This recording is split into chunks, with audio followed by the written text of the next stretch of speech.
James Taylor said, throw the bongos on this track. I want the glockenspiel. Yeah, what do you got back there? Let's just go through this closet for a second. Let's go to your local middle school band room and just fucking load it up. I heard a bell, too. Oh, yeah. I heard the bells. Big bell guy. Just, Wow, live from the studio. Nice friendly cast. ooh, just a couple friends. Just a couple casting. pals. Something about James Taylor just makes you just want to be friends, you know? He just sounds friendly, you know? I feel like we've just been chilling for so long after hearing that song. Mm-hmm. It's like, wow, we talked about so much. I'm We're glad friends.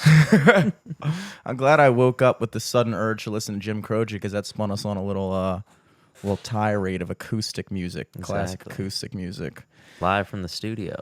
I'm Jimmy Selesky. I'm Eric Glazer. And we're coming at you. We're coming at you for the first time since the beach. We may have lied about We were hood dreaming. doing a beach cast. I think we lied about everything. We've been lying about so much stuff.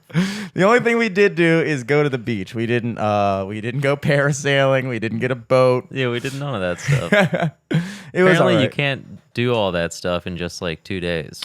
Yeah, you really can't. The science behind a beach vacation, as I'm learning as I get older, as I become 29 in exactly 3.5 hours. Yeah, when you're is- listening to this tomorrow, say happy birthday, Jimmy. Yeah, say what's up. Say what's up. Is in order to do those kind of like I'm gonna call them extracurricular vacation activities, because everybody knows on a vacation, bless you, you got the big three: beach, pool, bars.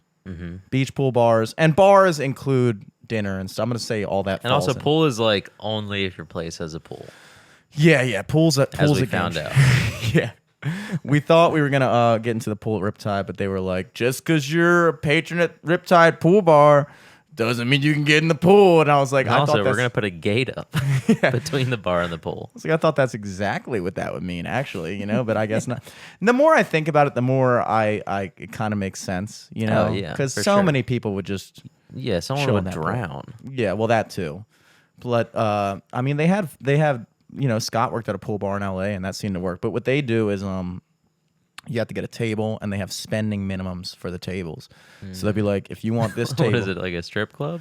kinda. I mean, it's Los Angeles, baby, and like they just kind of, every place has their own way of weeding out the people they don't want. And at that place in LA, they would just be like, look, dude, if you want to sit at this fucking table, you got to spend $200 minimum, and you're like, And you can't even go in the pool. you can't. You just want to get a table by the pool. You might get a Just wanna splash. Look at the pool. But Riptide was cool. I was impressed. We did a little tour of a couple of the places that we featured in our OC summer bracket, which it was your first time at Secrets, dude. I didn't know First you'd time never in been Secrets, yeah. First time in a couple of those places. there. What other place was a first for you? Probably Fagers. Unless, did we go to Fagers before when we were down there? I feel like, yeah, Fagers is like one of those places you don't even know you're at. You're like, oh shit, that bar that Yeah. you have to like cross a swamp to get to. Yeah, I've been there. So I've maybe I crossed a have been bridge. there. But, Yeah, we've definitely been definitely a Fagers. Secrets first. We didn't hit Mackey's. We hit Coconuts, which is cool. Fishtails, obviously hit that we place had to up. check out the fucking plaques. Dude, shouts the fuck out to Fishtails, man. The words cannot describe how just amped I was. When I saw the bucket, I was like, cool. The bucket's there in the kind of like local yokel part of the bar, and I was like, this is sweet. Dude, but I saw the bracket, I was like, my heart grew 3 sizes that Dude, day. they have it Grinch like style. right there. Yeah, dude. So right much. at the end of the bar. It's sick. I kind of felt bad because I feel like we got so jacked up that we forgot that there was a table that just got their food right next to the bracket that was like, hey, can we? And we just like rushed them and just tried to take a picture there. And Yeah. they were like, what the fuck? Yeah, of course. And I don't feel like we never really got the full, oh, no, you're good, dude. It was never, like, they were never totally okay with it. Oh, no, yeah. That's why we completely rushed away from there right when we were done. Yeah, like, he was never happy about that situation. But it's like, dude, I'm lighting a cig right now. Dude, I think it was okay. I think it it's turned fine. out okay. I'm though. sure he's not going to talk about that on his podcast. Oh, if he had a podcast, it'd be the whole episode. Dinner Dad's podcast. Just terrible experiences going out to dinner with my family. Episode 468. Yeah. Why did we go to a fucking bar for dinner? We saw it at a High Tap and Fishtails, right next to the coveted bracket, and boy, let me tell you. But no, that was sweet, man. That was so cool. And Coconuts was obviously, we don't have any pool at Coconuts, dude. They were just like, dude, fuck you. What was cool is when we went up to the bracket, the bartender, Oh, we almost got kicked out of Coconuts. oh yeah, well, we should have been kicked out of Coconuts. It's honestly almost. I'm almost mad we didn't get kicked out of Coconuts. Yeah. Even though we were waiting to get food from Coconuts, Mm-hmm. we were waiting to get seated, and Scott got kicked out like 3 times in between getting our like food and everything. Scott likes to get his blacking out in early. Yeah. By the end of the night, he's the soberest one. It's I know. unbelievable. If you would have told me that night that Scott Albrecht, the man who pissed in the middle of the beach next to 4 policemen in broad daylight, was going to be the one driving my car home that night, Oh my god. I would have said, what? no. I didn't even think Scott was going to make it out to the bars. But then we got to freaking Fagers, and I was like, dude, why would I get 1 beer at a time when I can get 2 beers at a time? And then we were talking about leaving for like 3 hours and just kept drinking and not leaving. Oh, Or yeah, I and just then kept like drinking. the bar just closed. Yeah. That was a good. So we learned a lot. Like Thursday Scott night. danced for like 5 hours straight though. I'm pretty sure he burned everything out. Literally unreal. I couldn't believe it. I kind of envy that because I never really learned how to enjoy dancing. He's like, dude, like it's just like so like rejuvenating for me. Like I gotta do these motions and like it just like realigns me. I'm like, dude, shut the fuck up. But then I'm like, yeah, I mean, like when I go out, I just like try to not look stupid. Like I don't want to stay. I don't want to be stiff. That's a class. That's a class they should teach. I think in school. I think they should teach. General dancing. Not even general dancing, just general posturing while in a dancing environment. Because like, not everybody's gonna be a dancer, dude. When I saw that dance circle, look, 8 years ago, I would have gone in there and hit the SpongeBob, Oh yeah. no questions asked. But now, 28, almost 29-year-old me, I'm not doing that, dude. Yeah, no. I'm not doing that.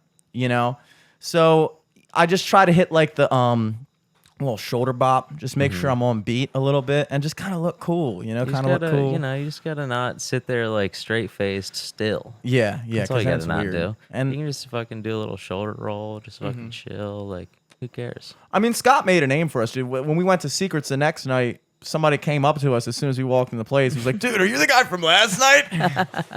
You're a fucking legend. And he just kept saying over and over, "I want what he's on." Yeah, he was definitely trying to buy drugs from us. Yeah, It's like, dude, you but don't also understand. like Scott wasn't on anything. Yeah. that's just Scott. Like, Scott was coasting off like 3 Miller Lights and a gin and tonic. It's like, Yeah. dude, I can get you a gin and tonic if that's what you want. I mean, like, I don't know if it's gonna do that. It doesn't do that for me. But like, yeah. Well, so Thursday night we went down there, and look, I'm not gonna say, not to you, but to the rest of I'm not gonna say I told you so. But what did you and I discuss previously that week when we were making our general plans? My plan was, dude, Thursday night. Look, it's the first time we've all been in the same room together for a while.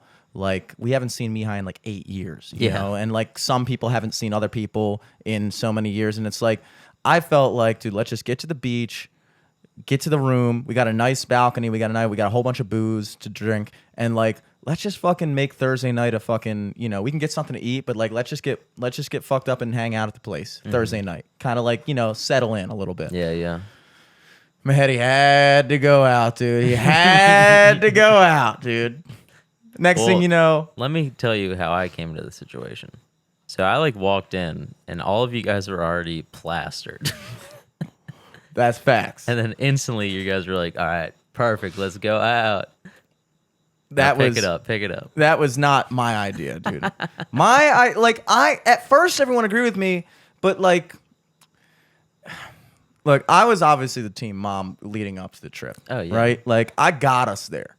But after that, it was like, you know what? Thursday, I'm gonna bow out, but Friday, I'm becoming team dad. I'm going team dad mode. I let Mehedi have the first night. I let us walk into Mother's 16 minutes before closing, unbeknownst to us, and then we're sitting there, all wasted at Mother's, like not really even eating all our food, and just sitting there debating evolution with Mihai, and the servers are just like, "What the fuck is wrong with these people?" And then we walked to Sky Bar, which, look, I was just trying to help. Like, I didn't know if Sky Bar was going to be good or not. Oh, Like, yeah. Like you got Mehdi. I thought it was a good idea, too, because it was also, like, close. Yeah, it's close. And then then Sky Bar was dead. And then we went to Dead Freddy's, and Dead Freddy's was, as is in the name, dead. Freddy's. I mean,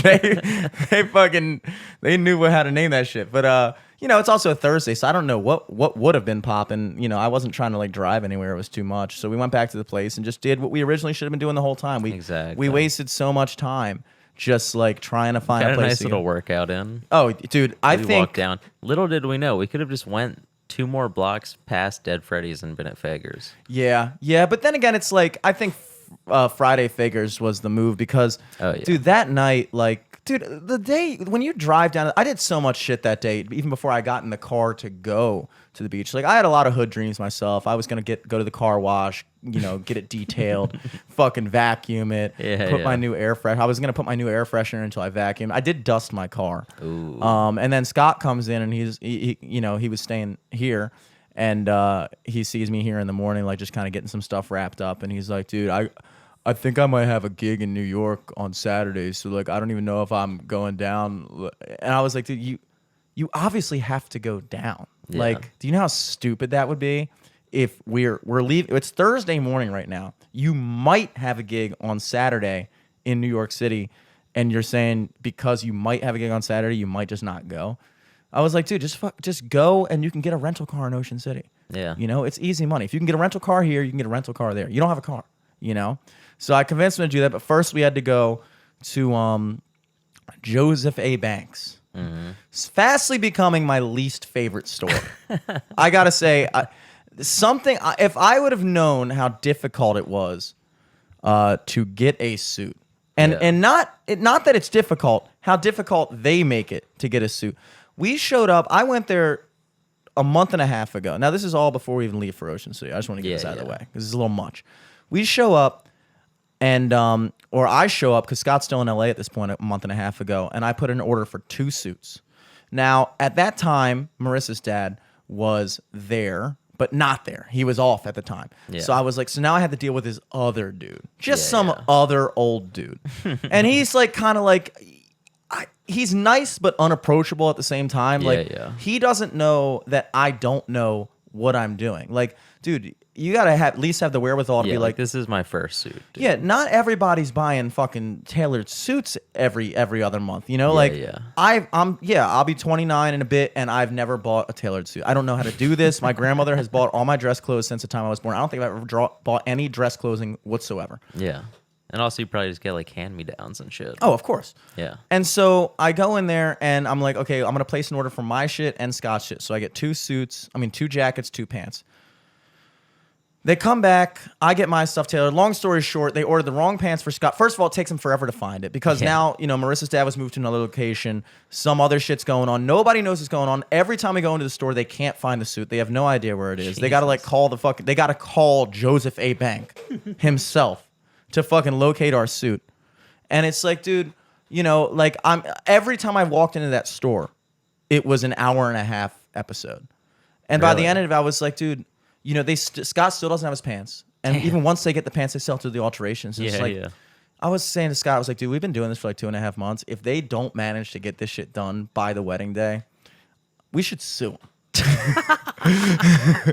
I mean, I don't know if you could get like a refund or some shit. I mean, there's got to be something. I mean, it was ludicrous. And like, look, this is a thing that as a customer, you're in a weird position because as a customer, you don't want to assume that the person doing their job is bad at their job. Mm-hmm. So I try not to overstep the boundaries of like trying to make sure they're doing shit right. Yeah. But whenever, not all the time, but I would say enough times when I give the person in charge of my shit leeway to do things his way, it gets fucked up. I remember specifically when I was leaving that store, because I went there and got my measurements done, and I texted Scott and I was like, dude, you fucking measured yourself in your apartment with your own measuring tape. Like, I don't think that that's how we should go about this. You're getting back into town on the 10th. Just go in when you get back and get them done then. Yeah. So they took my measurements, and I told them my friend will be here to do his measurements next week. I see them put both of our suits on the hanger to get shipped out. Yeah. Now, I didn't want to reiterate for the third fucking time that my friend is going to come back. So instead what they do is they send both suits out to the tailor. Now, when Scott comes back to get his adjustments done, they just don't have the suit. I wanted to say so bad before. I wanted to say again, hey, dude, you should take this suit off and keep this in the store. But I don't want to assume that that guy doesn't know that. But then because I don't assume that that guy doesn't know that, we get fucked. Yeah. You know? And it's like, it is a weird situation because you don't ever want to be in those positions where it's like the guy's like, dude, I know how I work here. I know how to do it. But it's like, half the time, you know, I went to go get my guitar luthiered today, set up, like kind of, it's 10 years old. You just got to do readjustments and shit like that. And I just make a point. I like got them all the stuff. I ordered all the stuff already so they couldn't fuck it up. I was like, this is the nut I want. This is the saddle I want. This is the thing, blah, blah, strings I want. And you got to say it over and over again. You know, I said Jimmy Solesky, Solesky. Okay, what's your email? Jimmy Solesky, spelled it again, gmail.com. And then I was like, you know what? Hey, can I look at that screen just make sure you got it right? Sure enough, spelled it with an I. No matter how many times you say, I said sky, like the fucking sky. It doesn't matter, dude. Damn. So, like, you got to kind of take charge of those situations. But regardless, that's even before I went to Ocean City. So we get down there, and, like, you need a settling in night. You know, that's why you go down for a 3-day weekend. You go down, first night is settle in. Next 2 days are fucking go as hard as possible. And then Sundays settle out. Yeah. You know, like I've never been a big go to the beach on the last day guy because I feel like everybody likes the idea of it the day before. It's a hood dream. It's a hood dream. It's like you wake up, you're like, dude. You want to make the most of it, but also leaving, you know, you don't want to have fucking sand on your nuts for 3 hours. Mm-hmm. Mm-hmm. And like I said, I'm glad we didn't go to Fager's because on the first night or any like actual pop and bar because I know you said I didn't, but I think I had alcohol poisoning Thursday night, dude. I remember walking. I don't even know if you brought that up. Oh, I did. You told me the exact way we had this conversation. This is after we were already drunk again the next day, talking about how yesterday I had alcohol poisoning. I remember it explicitly because I said we were all at Coconuts getting drinks, and I said, dude, last night I was shivering cold and sweating profusely the entire night, and I had no idea why. Like, it wasn't like I was hot and sweating. I was freezing cold, couldn't get warm, but also drenched, like soaking into the mattress, drenched. And I was looking it up, and apparently that is a symptom of when your body takes in too much alcohol at once, the liver can't process all of it, and so instead it just sweats it out. Jesus so your body, Christ. Because it can't process all the alcohol, you just sweats it out. How and so much it's did a you drink? blatant symptom. Well, it was like, see, that's the thing. I drink a lot. I drink a lot. You know, so like, I was surprised that like my body was affected like that on that particular day because in my mind it was like I don't think I drank that notably much more than I normally would. I mean, I definitely drank more than usual. You're on fucking vacation, but it wasn't like I was like doubled up or whatever. Yeah, I don't know. I mean, I have that sometimes when I sleep in a hotel, like when I'm working. That's exactly what you said. It's not, but I don't really like drink on work trips like that. So like, I think it's like you probably were like sleeping right under the AC on the fucking air mattress. True. We were sitting in Coconuts. You and had like a thin ass blanket. Like I don't even know. Well, no. I mean, that was not an ideal sleeping situation, but like, still, I just remember we were sitting at Coconuts, and like, right as the server walks up, like, dude, I think I had alcohol poisoning last night, and the server's like, Jesus, and then you're sitting there, and I tell you the whole thing, you're like, dude, I think that's just a hotel thing, and I'm like, you're right, I just had hotel poisoning. We're good. Couldn't have been the fucking liter of gin I drank last night. It was just the hotel thing. It's just a hotel thing. I just remember walking back that night from Dead Freddy's and just being like, just like dead, you know? Yeah. But, you know, the next night was definitely... Also, we had some weird... Like, it was hot as fuck. We went to Sky Bar. It was hotter up there somehow. And then, like, yeah, we just walked all the fuck around and then got back to the Airbnb that, like...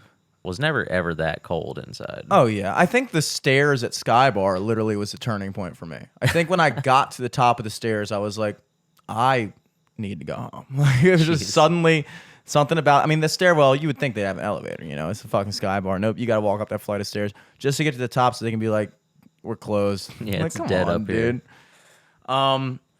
But I mean, as far as I'm concerned, like I said, like if you go to the beach for a week, that's when you employ all the extra shit. You know, 2 days, it's like in order to get adequate beach time, see all the places you want to see, which we had a lot on our list. You know, the next day, like I said, we went to Coconuts, we went to Fager's later, Yeah, which for was the awesome. amount that we drank, we made sure that we did a lot. Yes, and we Like we never really stayed anywhere too long. That's the thing that people don't. Outside of like the late night, like, all right, this is the last place we're going to. Yeah. But that is a thing that I think more people need to understand is vacations are a workout. Like in order to continuously be doing stuff for 3 days straight, like it's supposed to be relaxing and it is, but it's also a lot of work to be making yourself do shit Yeah. to feel like you're getting your value out of your time there, you know? Because you don't want to go on a vacation and spend half your time in the room watching TV, and then when you leave, you're like, damn, I barely did anything. Like, I think I spent all yesterday just watching Netflix. Like, I could have done that at my house. So it's like there is a certain amount of pressure to do a bunch of shit, and it's exhausting. That's why whenever you get back from a vacation, you immediately fucking crash. Yeah. You know? So Friday, we almost did it right. We went out to happy hour a little. We went out to happy hour after the beach. We got showered up and like basically happy hour started our night.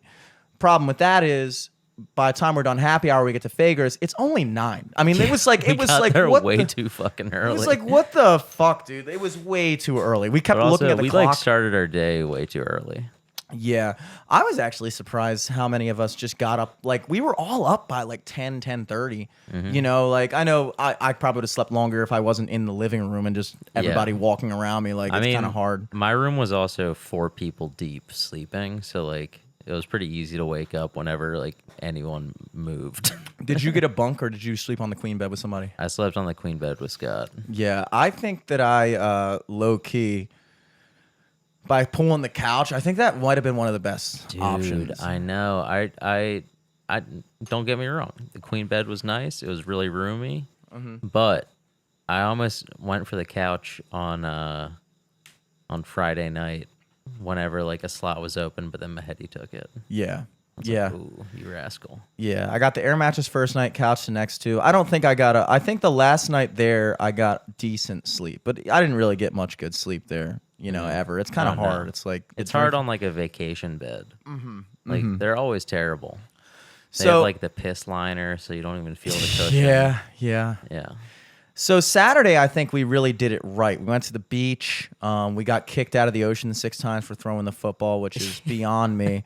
I mean, here Yeah, we kept are getting fucking yelled at by the lifeguard for having fun. Oh my god, we're over on the fucking beach butt chugging White Claws by our towels, but then when we go Yeah, that's fine. that's fine. But if you toss a football in the ocean, that is a new rule. And that guy tried to act like that's always been a rule. I'm like, no, it's not, dude. What the fuck was that about? I've been here every year of my life since I was born, and not once has anyone ever told me to stop throwing a ball in the ocean. I don't even see the problem with that. Like, They there's no like rationality in my head for it to be like, oh yeah, no, that makes sense. they make rule. We talked about this a couple times ago, and we talked about it a lot on the vacation as well. But they make certain rules to give them an opportunity to enforce them selectively against people that they just don't like.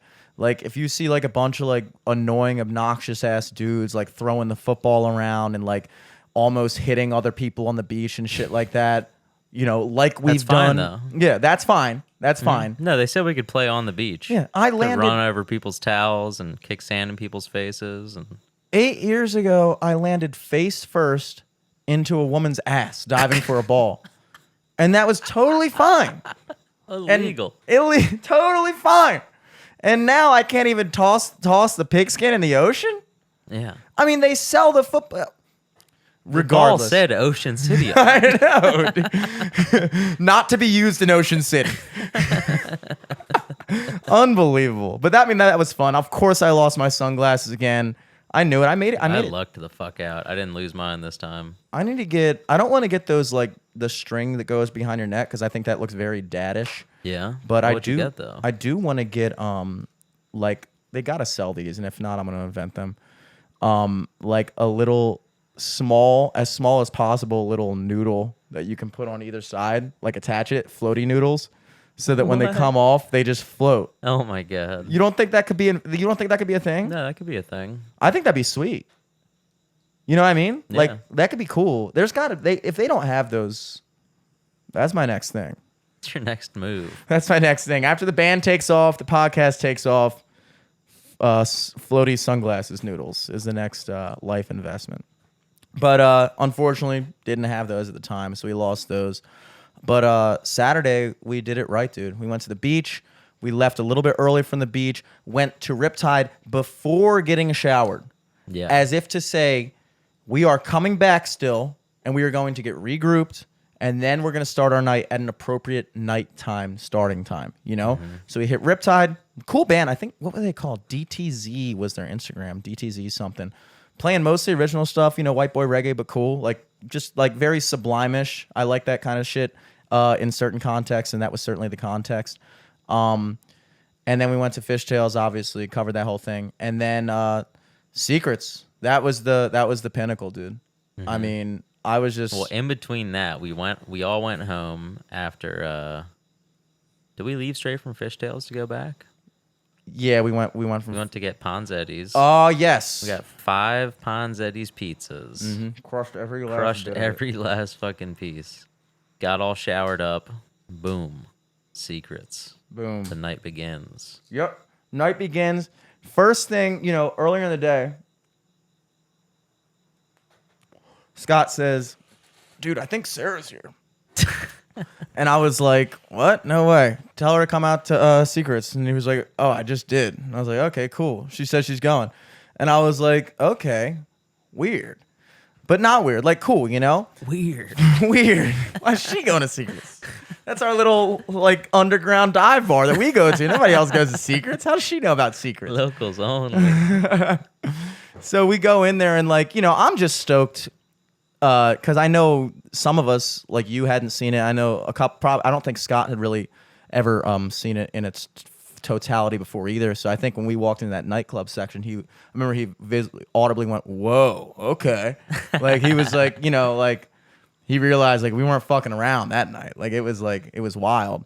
Yeah, that shit was crazy. I saw Sarah as soon as I walked in. I mean, I thought I was gonna have to like mull around a little bit. I saw her, and I'm not gonna lie, I acted like I didn't see her because I wasn't with anybody, you know? Damn. And Scott failed to mention that he was with all of us. He just said, I'm going to Secrets tonight. And he didn't mention, like, with, like, the entire fucking high school crew, you know? Yeah.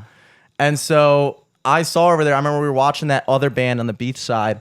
And then Mehdi was like, oh, I wonder when Sarah's getting here. I was like, dude, I'm not going to lie. I saw her like 10 minutes ago. And he was like, what? Really? We got to go over there. I was like, yeah, man, let's go. And not because any other reason. It's just like, it's weird when it's the first time you've seen somebody in so long. And like the last time you saw them was like a totally different dynamic. So it was like, it was cool. And it was good to see her. And like, you know, what are the odds? I ran into somebody else there too, and like That's so crazy. you know, it was a dope. Oh, yeah, you're dating some Tinder girl or something. Yeah. But like that was, I mean, like I said, that was fine because like she came out to see me play one time in Bel Air. We didn't even hang out afterwards. We just stayed at the bar, and then I like dropped her off after I left the bar, and then we just never talked again. And I was like, well, I guess it was kind of like a mutual, we don't really need to go any further type thing. You know what I mean? Like it was just like we met each other. I met her friends. One of her friends was kind of a bitch. The other ones were cool. And then we left. You know, that's Tinder date, dude. Sometimes that's just all you need. That's all you need. And you know, I saw her, and it was just like bada boom, bada bing. Hey, what's up? Good to see you. But You went up to her and said, "I'm a ghost." Boo. yeah, man. That band. What I was gonna get into about the band is like, I mean, regardless, that into it. gig is gotta be one of the coolest gigs you can get if you're not if you're not literally famous. I mean, how much bigger of an event can you play? I mean, especially like if you just live in Ocean City.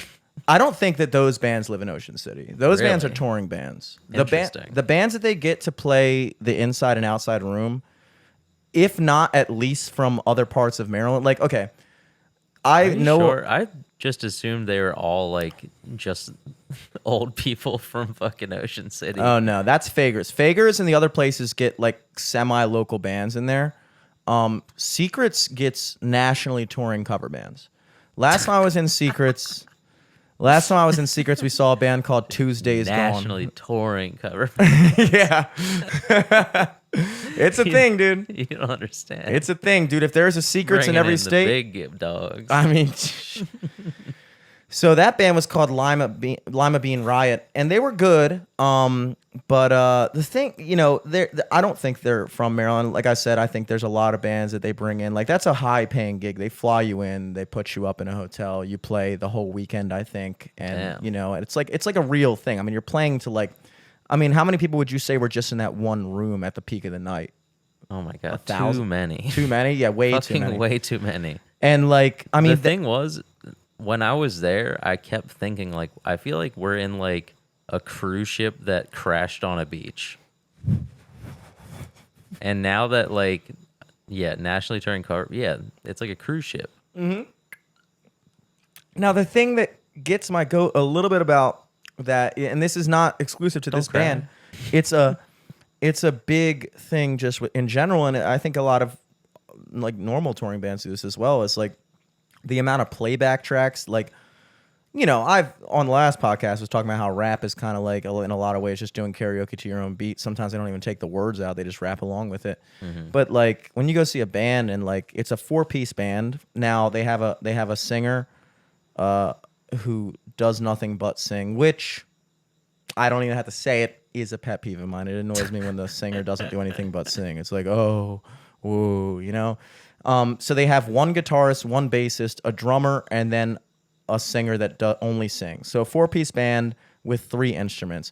Basically, me, John, and Joe, because I play guitar and sing. So the same amount of instrumentation, the same amount of components to the mix. Yeah. And yet they're playing, with like all kinds of shit in the background, big fucking synth waves and other extra drums and shit like that. And it's like, it doesn't get my goat, but it's like, damn, you guys couldn't just get a keyboardist. Yeah. You know how like when we went to the Riptide pool bar, it was a 5-piece band and they all played an instrument. They're jammed in the corner of fucking Riptide. Yeah, and the guy's playing fucking organ and the other guy's Dangling playing over the pool. Yeah. And it's like, you don't even have 2 guitars, bro. Like the band at Fagers was killing it, And like they had a singer that only sang too. I guess that's a Ocean City. I mean, that's standard these days. But yeah, it just kind of the concert itself. I don't really go to concerts that often, and getting to the front. First of all, nobody knows who this band is, but it's so crazy how people still have this. And they were good. They were good. I mean, when I say this, I think that was more me observing out loud how like, oh wow, you can play a show like that and just like get playback tracks. I never even thought about getting playback tracks. That was not me casting shade at the band at all. I don't want it to come off that way. Secrets, please book us. But like it is crazy how like, Scott and Dan managed to weasel their way up to the front, and Lucas. It is kind of easy if you know what to do. Yeah, but I made the unfortunate mistake of hitting Lucas Lees's weed pen and getting mildly high for the first time in 7 months, right before I ventured into a gigantic crowd and tried to passive aggressive my way up to the front to see a band I didn't even know, just so I could talk to Scott and Dan and be like, "Yo, what's up?" And then realize I spent 15 minutes making slow progress with my heading up to the front. And as soon as I got there, I was like, dude, I just ran out of beer and now I have to piss. So now I have to go to the bathroom, get another beer, and it's gonna be another like 20 minutes before I get back up here. And so I just said, fuck it. And I was like, Mehedi, I'll catch you somewhere else. And I walked out and you guys, I couldn't find you, but I didn't want to use my phone. I did a little challenge with myself because I was thinking like, what would people have done? Like, what would we have done if this was like in the 90s? You know, none of us had cell phones and like we would just have to like walk around and just see if we can recognize somebody. Yeah, I don't think any of us really used our phone that night. Oh yeah, not at all. I didn't look at mine really. I mean, I made a point of it at that, but like in general, I'm not really a big phone guy on vacations. I made the tragic mistake of looking at my phone and trying to work out a gig on Friday when we were on our little fucking trip. And I took the quarter tab and I was like, all right, I just took a little bit of acid. Time to do some emails. And I remember saying to myself, don't do anything business related. Don't pick up the phone. Don't be texting people, arranging shit, because you're going to, like, you don't know what you're doing. And so, but then of course I get a text and it's like, yo, can you play at Wayward on Thursday? Or no, today? Can you play at Wayward today? And I read that as Thursday for no explainable reason. And I go through the whole process of texting the guy, like, yo, I got you, bro. I'm so stoked to play at Wayward on Thursday, boy. And I text the man. He's like, all right, text the manager. And I text the manager. I'm like, yo, I got you this Thursday. You know your boys, sophomore. We got you on Thursday. And he's like, and then he immediately calls me. And it was at that moment that I realized I was on acid. Oh, and no. I pick up the phone and I'm like, hello. And he's like, yo, Jimmy, what are you talking about Thursday? I need you to play tonight. And I was like, oh, shit, dude. I'm at the beach. And he's like, oh, why'd you say you could do the gig? And I was like, dude, I thought he said Thursday. And then he was like, oh yeah, the guy probably messed it up. And I was like, yeah, that guy probably messed it up. It was definitely that guy. I think that guy might have been on acid. Should fire him. He already hacked his phone too to make it say today. He redacted that text, dude. I know for a fact.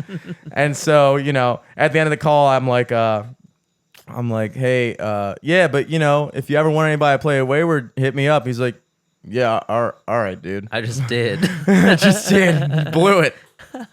You can't read, dude. I'm not gonna hit on somebody that can't read. So, but that situation actually works itself out too, because it turns out that 101 Banditos, I knew they were the same owner, but apparently they own Wayward as well. So the guy who books those two places came out to see me and John play at Banditos last night, loved us, and he actually just picked up the booking job for Wayward, probably because that guy just got fired from booking at Wayward. Hey. So we're like, dude, you got to get your shit together. He's like, no, you don't understand. This guy said he was going to play tonight, and then they're like, I don't want to hear it, dude. I've heard that's the oldest trick in the book. The old blame the band technique. Get out of here, dude. When sophomore playing. So that situation worked itself out too. Hopefully we can get some purple patio shindigs going with that. Ooh. Yeah. But yeah, man, overall, I don't, the older I get, the more trips I go on where I don't really necessarily, like, I feel like a weekend is long enough in most cases. And usually when I go home, I'm happy to be home. I'm ready to go home. It's like, Yeah. I came, I saw, I conquered, I'm back. Looking back 3 days ago, I was so depressed when I got back home. And I was like, I guess it was this kind of combination of like realizing that like that really was, and hopefully it's not a once in a lifetime kind of trip, but it really was a once in a lifetime type of trip where like how often and like how many friend groups even can manage to stay close enough over that many years to coordinate something like that, and then not only coordinate it and make it happen, but make it fun. It's like, because a lot of people drift apart, and it's like, oh, dude, I haven't seen Bill in 6 years, and like he's kind of a square now, and like we don't really connect on anything, and like. No, it's funny too. Like before we went down, you're like, oh yeah, no, the best part about a guy's trip, we'll break off, we'll do our own thing, we'll just chill, like we'll do our own thing. Get down there, all 3 days we're rolling 8 deep everywhere we go. Yeah, that was a miscalculation on my part. I didn't realize how fucking tight we were gonna be, dude. I thought we were such friends, dude. We wanted everything. Who knew we're all friends? And then, other than that, shouts out to Pizza Mambo's, dude. The only place in Ocean City that was ready to serve us food at 3 a.m. And 2 blocks away. 2 blocks away. I mean, literally across the street. Yeah. Thank God we didn't let Scott run that whole call. That would have been a disaster. Dude. Oh my God. That was painful. I was like, I'm not even hungry anymore. I lost. He finally got on call with the person. They're like, all right, what do you want to order? Because he wasn't getting through. Like it was the same thing with Ponzetti's earlier. Yeah. Where I called it like 31 times before they picked up because they Yeah. were so busy. But Scott was calling for like 10 minutes straight. He finally got through. Like, all right, Pizza Mambo's, what can I do? And he's like, yeah, I want to order pickup. Let me look at the menu. Yeah, it's like, dude, what? And then he's like, and then he's trying to describe the place. And he's like, sand, like the beach, trap. And they have no idea what we're talking about. Probably because they can't comprehend. Because we originally wanted delivery. They probably couldn't comprehend that we were ordering delivery from across the street. I know. I'm like, do you know where you are? You're talking about this sand trap, the one that I'm looking at right now? Dude, I see you on the phone right now. I'm literally looking. You can hang up, just yell your order here right now, dude. And then he finally gets a chance to order. He's like, can we get a pizza? Like, dude, there's 8 dudes, bro. You want one pizza. Can we get a pizza? And I was like, dude, give me the fucking phone. This is ridiculous. And it worked out. I mean, you could tell that was like the Stokos of Ocean City. Like, you walked, and it was like, they're with the shits. Like, they're the late night kings. They were about it. And I thought Pizza Two Goes was the late night boys down there, but Pizza Two Goes was... It might have been too far away. MIA. Dude, there's a Pizza Two Goes like every 3 blocks, I feel like. They're like, but they didn't show up to the plate that past weekend, but Pizza Mambo's stepped it up, dude. Dude, got those onion rings in me? That was perfect. Oh, yeah, that was a good call. Onion rings. I only got 2, and sometimes two's all I need. Two's all you need, like, yeah. You get a couple onion rings. I opened that thing, and I was like, I'm going to crush these. And then I had like 3, and I was like, I'm close to my limit. There's definitely a max of onion rings any person can eat. Mm-hmm. Now, since we were talking about Ponzetti's, I think it's important to note that I love Ponzetti's. We as a people love Ponzetti's, but you gotta, if you're that good of a business, you can't have people calling 31 times to try to get through. That's a little excessive. I don't think I've called anyone 31 times. Just in my have life. like a on hold line. Literally. I mean, how hard is that? I don't know. It can't be that hard. You know, it's just like, I think that is a thing that a lot of not a growing business. I mean, they've been a business for like 700-800 years. Like, you look on their wall, they're like, this is Ponzetti in fucking 1493, 1 year after Columbus landed, first pizza in America. Like, they have fucking Ponzetti literally rock. Yeah, like little cave paintings on their wall from the original staff. And like, so like you almost can't even give them the benefit of like they're a business that just popped off real quick and like can't having the growing pains Yeah, of they like have 2 locations. yeah, like for us, like, oh, they have another one? There's one in Salisbury, I think. Oh, that's awesome. Yeah. Now that's awesome.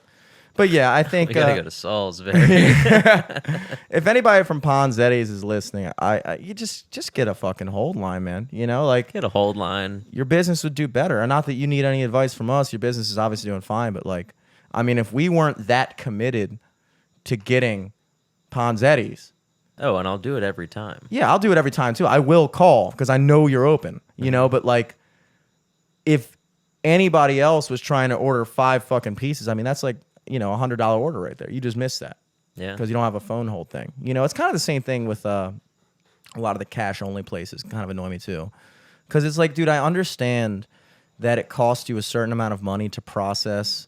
Like a credit charge or whatever. Yeah, But yeah, it's like, come on. You have enough traffic for Yeah. it to Like, make sense. Fractured Prune, when I went there a couple years ago, couldn't take credit card, and I was like, dude, you guys are like a famous business. Yeah. You're like at least an East Coast chain by now. Oh yeah. And by the way, Fractured Prune was good. Had that shit on the way back. Yeah, That was dude, you good. got 6 donuts to go. Mm-hmm. That was nuts. I was just having a hankering for donuts that week.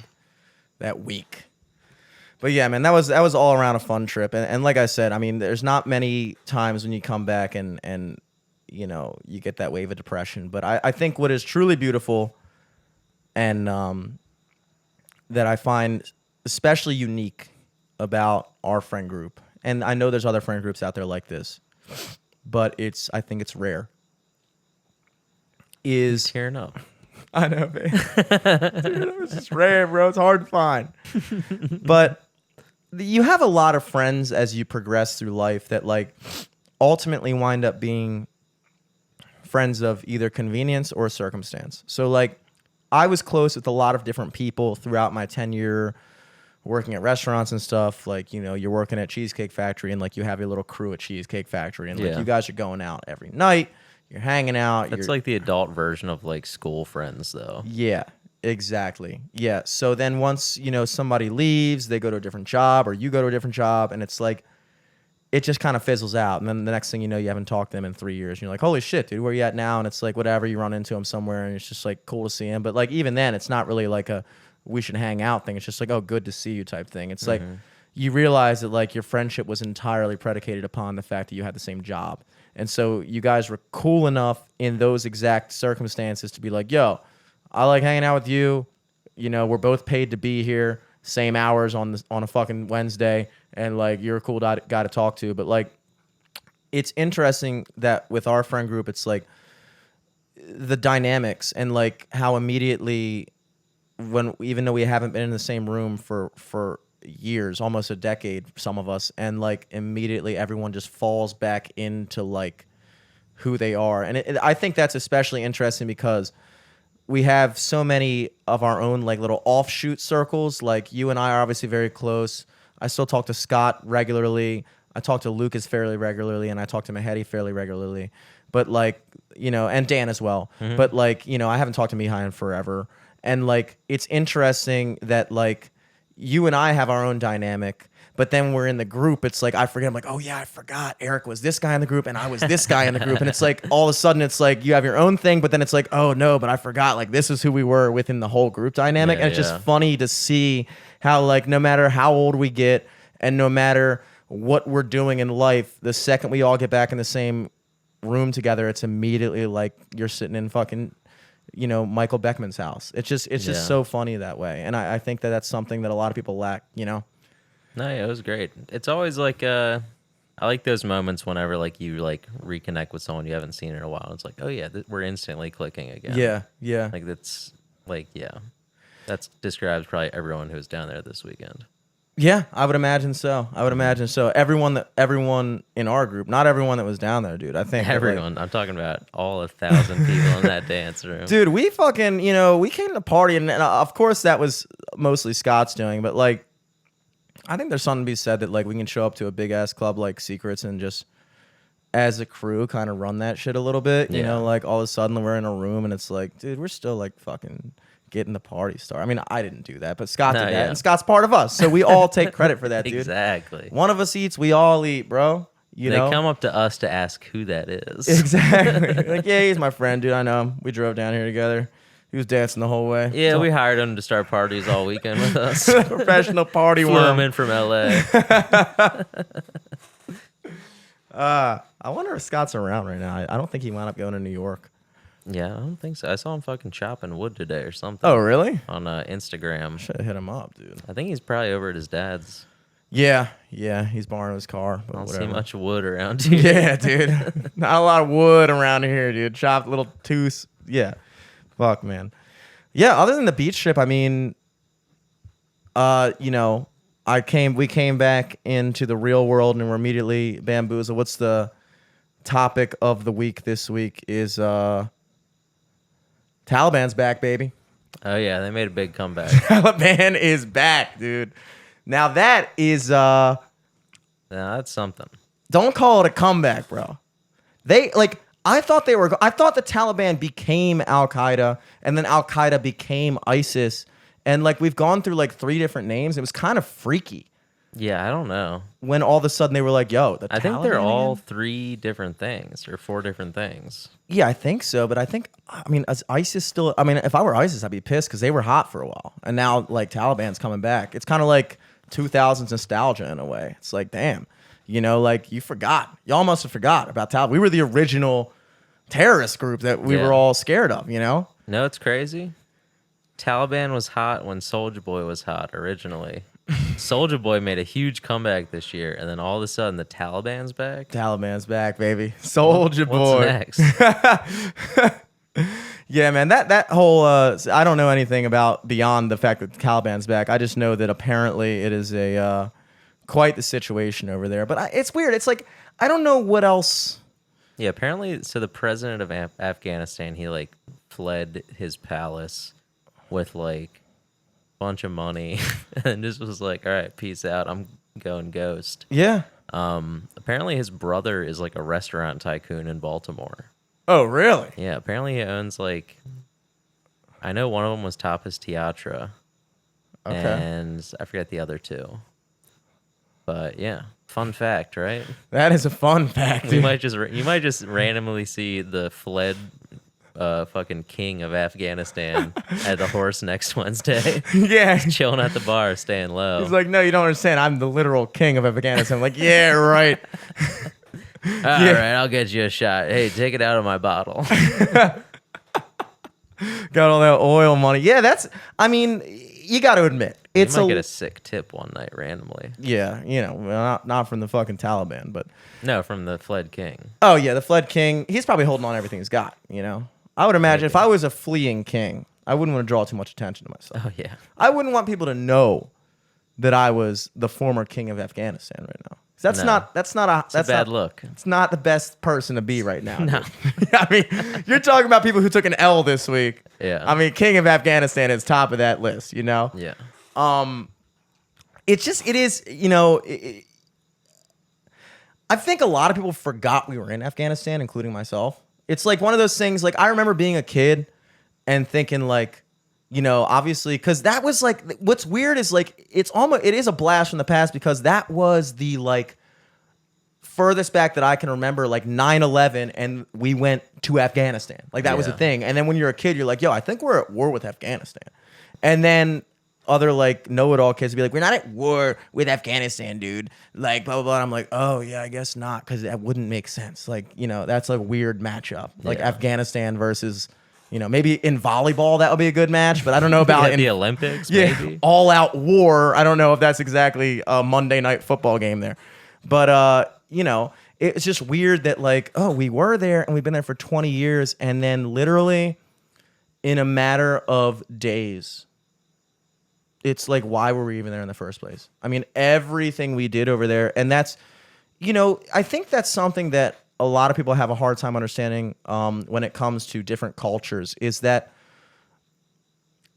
we obviously went over there not to spread democracy. I don't understand, I understand why people would think that, but it's very difficult for me to believe that, like, why did we pick Afghanistan? There's so many places in the world that could use overthrow of their current regime and like a revamping of culture to make it more inclusive of women and gays or whatever else oppressed groups are there.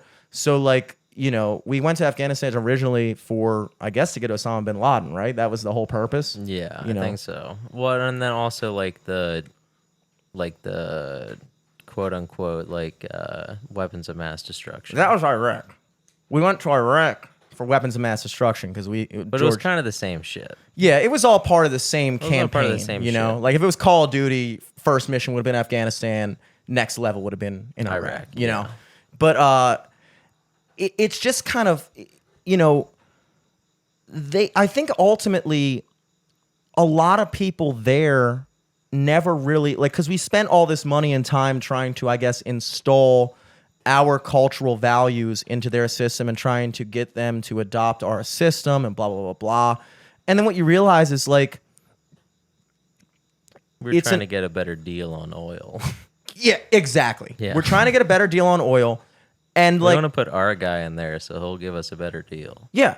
And it's like, look, I am not a supporter of what they call interventionism, which is going into other countries and doing shit like that. Going somewhere else and telling them how they should do shit. Yeah. Just rude. It is rude. It's rude. And I think that, Operation Iraqi Freedom was rude. Let me hit this lighter, by the way, dude. If I got to light another match, I'm going to fucking kill myself. Swear to God.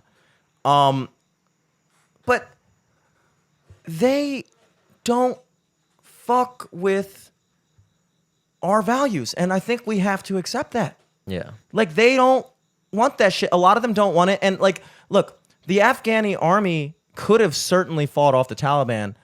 They just didn't really want to.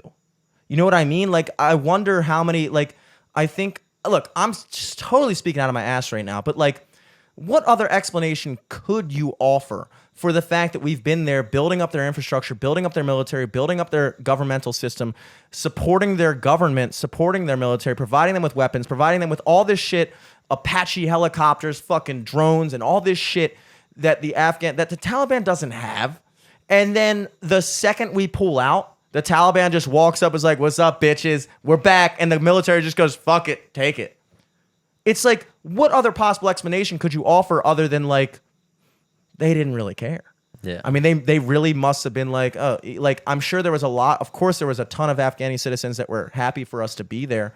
But like, the other thing about interventionism is like, it wasn't like at the point that we were there most recently, I think they said the most recent casualty or the most recent death, better yet, because casualty, I don't know when the most recent because that includes injuries as well.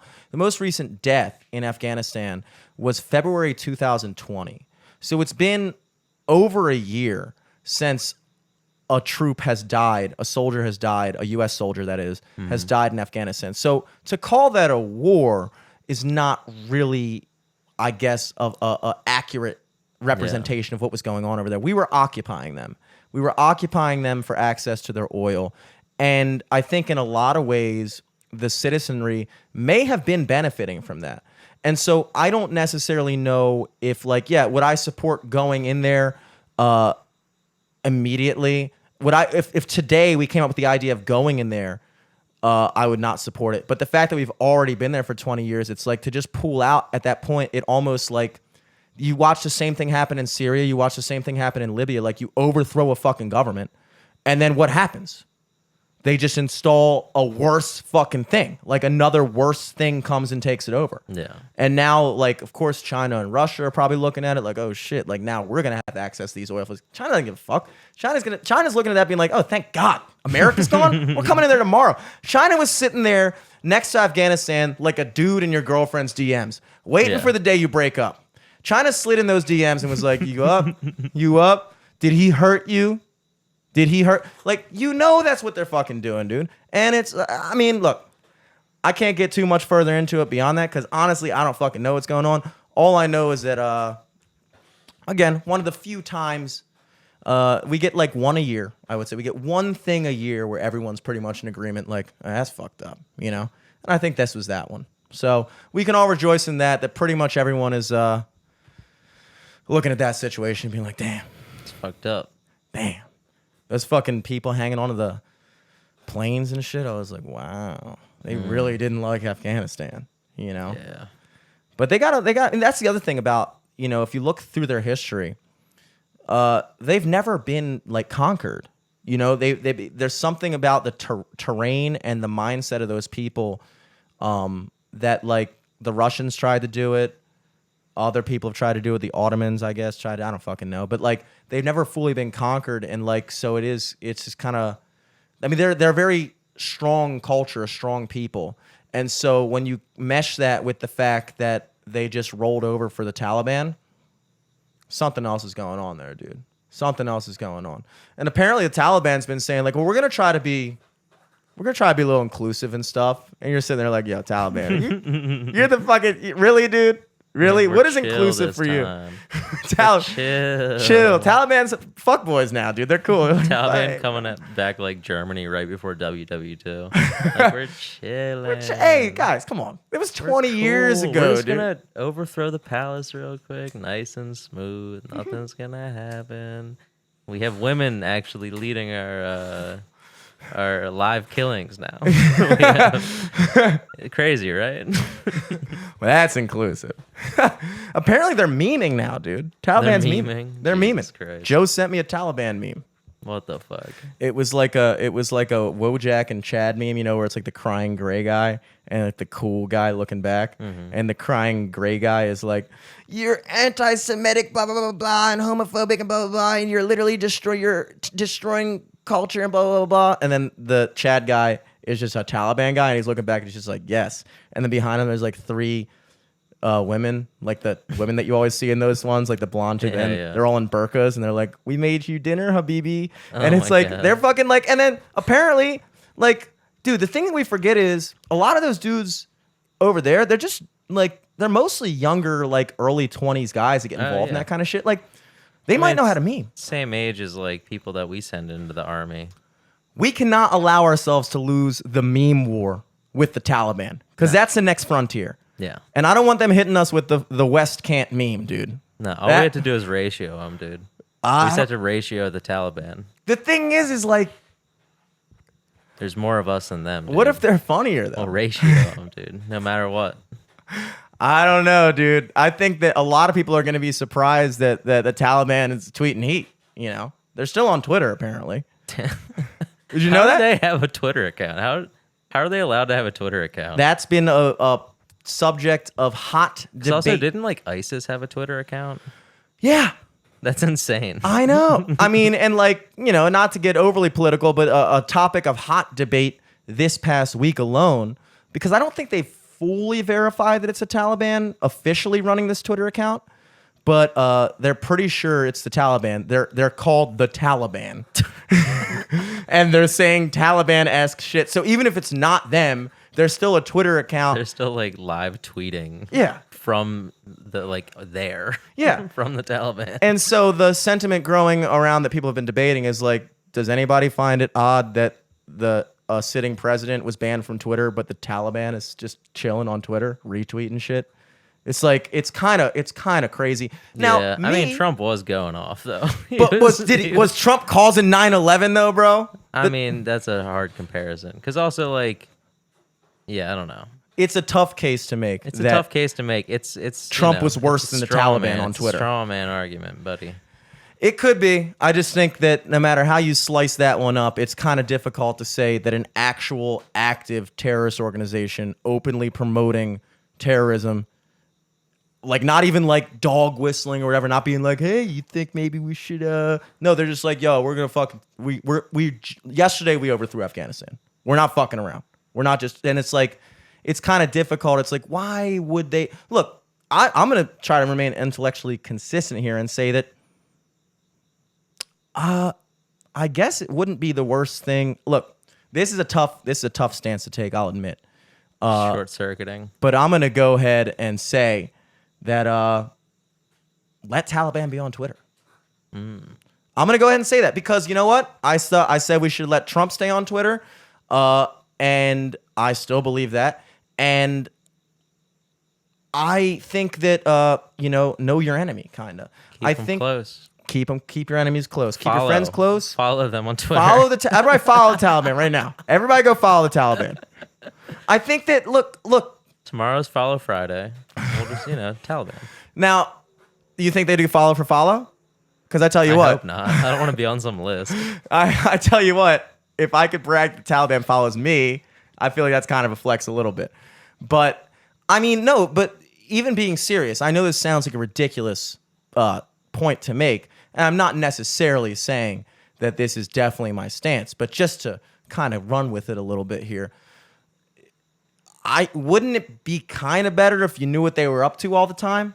Like if everybody knew what the Taliban was up to, you kind of have a more insight into what's going on, you know? Yeah. You know what I mean? Like perhaps, like they're certainly getting their name. Look. Whoever's running their marketing is doing a great job because again, they came out of the We're talking about it. We're talking about it, dude. I mean, Taliban is like, they're back, baby. But like, they had a rebrand. It's just they're going kid friendly. I guess there is. Look, I see both sides of this, dude. Obviously, if you asked me, if you put a gun to my head and said, "Do you think that the Taliban should be on Twitter?" I would probably say, this is tough. Let me ask this. Who's asking you this question? If it's the Taliban, you gotta say yes. Why did you unfollow me, bitch? Sorry, Taliban. I don't know, man. I don't know. Look, I understand the argument about like hate speech and like actual cause to violence. And definitely I think that you should set a thing there. Like if they're going like, yo, retweet if you're trying to help us bomb the U.S. Embassy tomorrow. 10,000 retweets and we'll behead this journalist.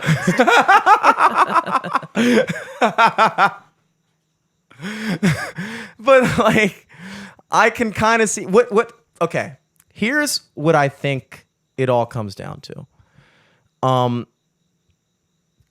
when you, I don't know if this is going to apply. I don't know if it's going to make sense. I'm going to say it anyway. When people get censored, and you've seen this all the time, this is why a lot of right-wing guys will actually like make their website or whatever like censored or banned or something like that, because there's a certain weight that is carried when you can say that like the establishment doesn't want you to hear this. They don't want you to know this, you know? And so a lot of people that think conspiratorially or just generally just kind of want to go and question things are going, well, wait, why the fuck? Who's to tell me that I can't listen to this person or whatever? And so like in a lot of ways, I think that when you go out of your way to censor people, it almost kind of strengthens their resolve a little bit, because it gives them like a it's like getting kicked out of the village. You're fucking creating a villain. Exactly. So again, I don't know if this draws a complete parallel to the Taliban, but I mean, look, if the stuff that they're saying, if the stuff that they're doing, and I believe, of course it is bad, which it is from my understanding of it, then you would think that when their ideas are put out there, that people would recognize them as bad and go, oh, and maybe it would even draw more awareness to how shitty they are, because if you're not hearing about the Taliban, for instance, if you're not hearing about, like, for instance, there's tons of fucking people in Africa, or in particular in Haiti or in like other parts of the world, dictatorships, oppressors, things like that, that are doing terrible things to their people. But you don't really hear about them because the news doesn't talk about them. And so these people are kind of suffering in silence in these regions of the world because their plight doesn't concern us. They're not sitting on a whole bunch of oil or any other natural resources that we can benefit from. So why the fuck do we care if, you know, this country in Central Africa is just fucking being torn apart by this whatever? And so you don't hear about it. You don't know it. So perhaps you could make the argument that by these people propagating themselves and putting them out there to the world, it raises awareness of just how bad they really are. Whereas maybe if you completely censored them from the internet, then people would lose a grasp on the fact that this is actually going on. Like if every day you log onto Twitter and you see a fucking tweet from the Taliban going like, yo, you know, about to do this shit, and you're like, damn, dude, these motherfuckers are still at it. We got to do something about that. Versus like if you just take them off of Twitter, then it's like you're just going to forget about the Taliban. They're just going to do whatever the fuck they want. Nobody's going to care anymore. We're just going to sweep it under the rug. They're going to have complete control of Afghanistan, which again, you know, you could make the argument. It's like, well, you know, like if you're against interventionism, then you know, let them have Afghanistan. It's like, you know, it's hard. That's a hard position to take. You know, I'm not trying to take either one, but like, I mean, but if they tweet smoking on that Gaza pack, I'm gonna have to retweet it. You know, if they tweet a banger, I gotta retweet it. I mean, and that's the problem. If Taliban was smart, if they were smart, just go viral. Go viral. And I think that, you know, in 2020, just go on Ellen. In 2021, in the 20s, wouldn't that just be the ultimate, like, dystopian, like, the next thing you could imagine happening is it just turns out the Taliban is just... Taliban just gets a Where Are They Now on VH1. The fire is making of the terrorist organization. Look, man, if Twitter was going to take them off, they probably would have done it by now. Oh, for sure. I'm surprised that it's been this much of a debate, honestly. And that's me speaking from their standpoint. I mean, if you're Twitter, because we're coming at this from our own perspectives, and like my perspectives are clearly not Twitter's perspectives, and your perspectives are not. I don't even know what my perspective is. Yeah, I mean, but I imagine it's. My point is like, you're thinking outside. Like Twitter has taken a hard line stance several times in the past on certain hills and said, this is what we stand for, this is what we allow, this is what we don't allow. So for them to kind of like not apply that in this situation is like, yo, I mean they pretty much check all the boxes, you would think. I mean, just have them do what they made you do on Instagram, where it's like, all right, if you're the Taliban, you got to prove it, and then you can have your account back.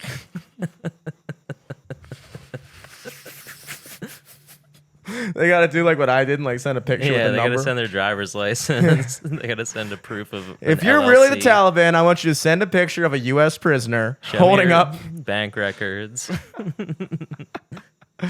Oh wow. Oh wow. Yeah, that's something the fuck else, dude. Yeah, that happened. That did happen, and that's been taking up the news cycle. I mean, anything else been going on that you're aware of? Anybody get canceled this week? Anything happen? Not really. I stayed down an extra couple days at the beach. Oh yeah, how was that? That was fun. I was definitely on that like post beach like depression though. Even though I was Yeah. still at the beach, but it was just like, all right, now I got to be with my parents, kind of like hung over for 2 days, and sleeping on an even worse bed somehow than the bed I shared with Scott. No, we forgot to totally mention the fact that we randomly ran into your parents at Ponzetti's the day Yeah, before. that was crazy. Crazy, We're picking up but the 5 pizzas, like 8 drinks deep, fucking on a quarter tab acid. Like, oh, my parents, great. oh, perfect. Perfect. Oh, the pizza's not ready. Oh, great, my parents are here. Let's talk. It is always weird when you run into people when you're not expecting to run into them. Like even if I run, I love seeing my parents. But Oh, yeah, of course. it's just like it's so funny. Yeah, you're just like, oh, all the way. I mean, even though I knew my parents were down there, it's like I'm in Ocean City. I shouldn't see anyone I know. yeah. Mm-hmm. But you guys, like I said, you guys are moths to a flame when it comes to Ponzetti. I know. So, if I was trying to attract a glazer, if I was setting a glazer trap, I would put a Yeah. slice of Ponzetti's in a fucking cage with a stick on it. You might even just need the box. You don't even need a slice. Yeah. Just a closed box, and there might be a pizza. in Yeah, I'd there. probably eat the Willing pizza on to the risk way it. to set the trap, dude. You gotta It drive is- all the way back. This is delicious. Yeah, I'm not gonna lie, man. I kind of felt bad for you that you had to because you had to switch gears, but switch gears while still there. Yeah. You know what I mean? Yeah, it was like it definitely it was a harsh come down. And then finally, like when I got back on Monday night, I was like, all right, vacation finally over. So you got back the next night. It was almost like, you know how like the third Lord of the Rings movie like ended like 5 times? Yes. And by the end of it, you're like, all right, just fucking finish. That's how my vacation was. So did you guys do anything of note? Did you did you hit the beach that day? Or Yeah, anything? I went to the beach. Sunday or Monday or both? I think I went. No, I came back Monday. So I got down there on Sunday. I went to the beach for a little bit. Then we got crabs that night. Nice. That was Where great. We just got crab bag and then brought it back to the Crab bag's good. apartment. Crab or bag. like vacation place. And then the next day did the same thing, beach. I tried to sleep in, but I just dude, I fucked up my shoulder so bad on that bed. Like it was to the Really? point on Tuesday where I would lift my shoulder up and it would hurt. Or I'd lift my arm up and my shoulder would hurt. It felt so fucking weird. I slept on it so weird. Damn. I thought real quick, the way the cord was sitting in front of your shirt, I thought your shirt said "Porn from Pain." Porn from pain. It says "Born from Pain" for context, but Yeah. I was like, "What the fuck are you wearing?" Wearing a Sicko, freaky you shirt, fucking dude. sicko, I'm bro. Sicko, bro. Anyway, sorry to interrupt. No, you're good. Nothing too exciting, nothing crazy. We just, did the beach, did the crabs one night, and then on Monday went to the beach, and then we went to Grove Market, which is I don't know if it has a James Beard Award or it has some sort of award. It's a really good restaurant, kind of in the middle of nowhere, Bishopsville, Where's farmland, Ocean City.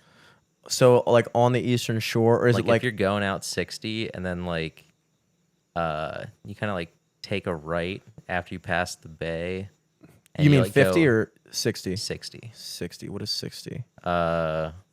Or is it 90? 90. 90 is the one Yeah. where you come in on 65th Street. Yeah, I called yeah. it 62 because it comes on a 65th Yeah, Street. yeah. So 90, you take 90 out, and you just before you get to 50, before it goes back onto the Yeah, regular you road, turn right into the fucking farmlands of Ocean City, Grove Market. and it's a It's like a 5-star restaurant, or is it just a it's really dope something. restaurant? It's a really dope restaurant. I forget what kind of awards it's got, but it has some accolades. the James Beard. That Yeah. sounds accredited. But basically, it's this old smokehouse restaurant, and it's only 10 tables. It's in a house. but I got a really good fucking duck. It was like half of a duck, Yes. cooked twice, and then with some like orange soy kind of Refried gingery sauce duck. on it. It was really. What did you get for fucking the good. side? It was like some like fresh like cucumber salad pickle thing. Okay. And then mashed potatoes, and they had like Yes. a breadstick for Dude, everyone. I'm so fucking glad you said mashed potatoes. I love mashed potatoes. You can't go wrong with that bitch. Yeah, the duck was fucking so good though. That's sweet. I guess that is kind of cool because, like, when you're out with your parents, it's like, usually they're gonna fucking. Oh yeah, it's their treat. They're treating you, so it's like our credit cards are all smoking for the Oh yeah, weekend. I was treating myself all weekend. Like, dude, I mean that's and then another to thing. cool off on some parental treats, that was nice. Yeah, your credit card's like, oh my god, thank God. I haven't Jesus even looked Christ. at it yet. I don't even know how much I spent. I don't plan on it. I mean, like, if there's one thing. I don't think I went too crazy though. I probably spent at max maybe like 300, 350. I don't know. Yeah, I mean, That's yeah, not yeah, crazy. sure. I mean, it's like That was like how much I paid for the room. I was honestly surprised. Like, whenever we go out to a restaurant, after the check was divided up by 8, it was like, oh, I got to Venmo you $12. It was Yeah. like, what? It was crazy. How is this not more expensive? Well, because also we would get fucking Mihai's EMS discount Oh, or whatever yeah. the fuck, his ambulance discount. Oh yes, but that was like 10%, dude. That probably took off like 20%. the point is like the fact that we weren't even getting out of the tens most times we went out was Oh, yeah. was unbelievable to me. But I don't think I ever spent over 100 at a bar. I think the most I charged that weekend was at fucking Ponzetti's for those pizzas. oh yeah. I definitely on one round I think I dropped triple digits on that round of 6 shots and 6 Millers. Oh but my like, god! Yeah, that would do it though. look, you got to do The it. I shots. mean, you it's got to like do it. Yeah. I was talking about this with somebody the other day, and the thing Yeah, about I think like 3 crushes at Fager's was like $50. oh yeah, that'll get you. Something weird. The crushes will get you. You Or really I got probably to got way more than that, to be honest. Stick with the big 3: Bud Light, Coors Light, Miller Light, and your tab. If you're sticking with those, if you're at a super fucking pricey bar, your tab's still gonna be high, but it's gonna be no matter where you go, that's gonna be your best bet. It's just getting beers. The second you start buying shots, your check just doubles. Yeah. I mean, like the second the idea of getting a bomb or a shot crosses your mind, just give up all hopes of not spending a ton of money because that's just what happens. And like the thing about shots for me is like. It's not even about the liquor. It's like just about the experience. And it's yeah, exactly. It's about kind of this reconvening and like a reset. It's Yeah, like yeah. everybody gets kind of back together and it's like, yo, cheers. And like it kind of like that's why I liked and Shots at bars are like sodas at a movie theater. It's like way too expensive, but it's like I gotta get one. you got to get a soda. If everyone's getting one, I'm getting one. Yeah, exactly. And like that's what I was talking about with Matt, because Matt was talking about maybe doing a power hour episode on his podcast, which is you do a shot of beer every minute. Fun game. I've that's normally a thing that people would do in high school or college. I did it for the first time last year with Dan and Marissa and people. Were you there that day? The Ravens game after brunch? Maybe I don't know. We went to brunch in the morning, and then I think we went back to Dan and Marissa's house. I think you might have dipped though. I don't think so. Anyway, we'd already been drinking all day, and we started doing power hour. And the thing was like, in concept, in theory, it doesn't feel like it would be that hard to do a shot of beer every minute. So you do a shot of beer every minute for an hour, and that's a power hour. And like they have like Was playlists that on 60 ounces of beer, basically? 90 shots an ounce and a 90. half. Ooh. It winds up, a beer is 12 ounces. So if a shot is 1.5 That's a lot. ounces, then It's that means there's 8 Edward shots. 40 hands in an hour. Yeah. 8 shots in a beer. So what's 60 divided by 8? That is 8 times 9, 8. 8 times 8 is 48. 9 times 8 is 56. 9.5 beers. You're basically drinking 9.5 beers.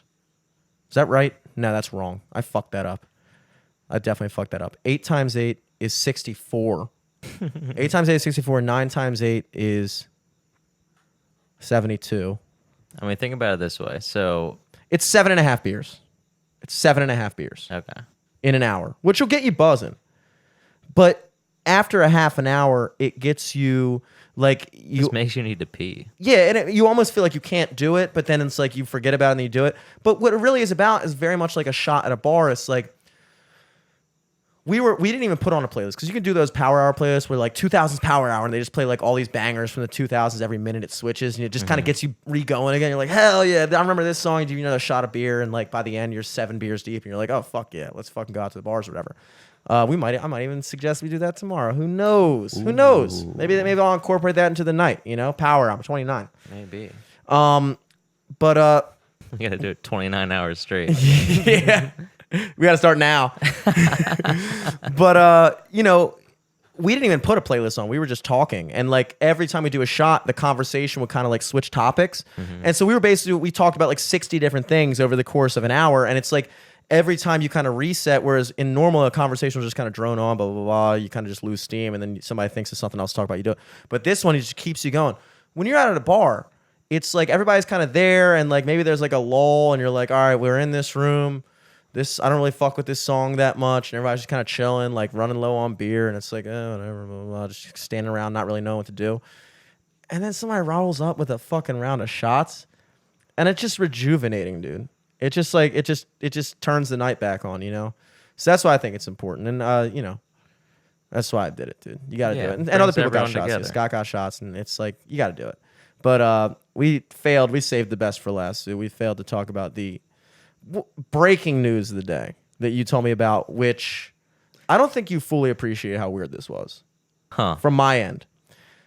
I was driving in my car down York Road from the studio. I was here earlier today doing some stuff. Yeah? Or was I?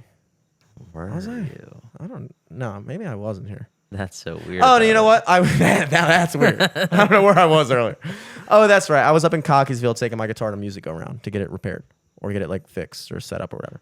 And so I'm driving back down York Road, and I get to around the Exxon McDonald's part, like in Towson, and I'm like, oh, I figured like we had both just assumed we were doing the podcast tonight, like unspokenly. Yeah.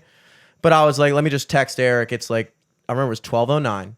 I said, let me just text Eric just to like confirm that we're doing the podcast tonight. So I did.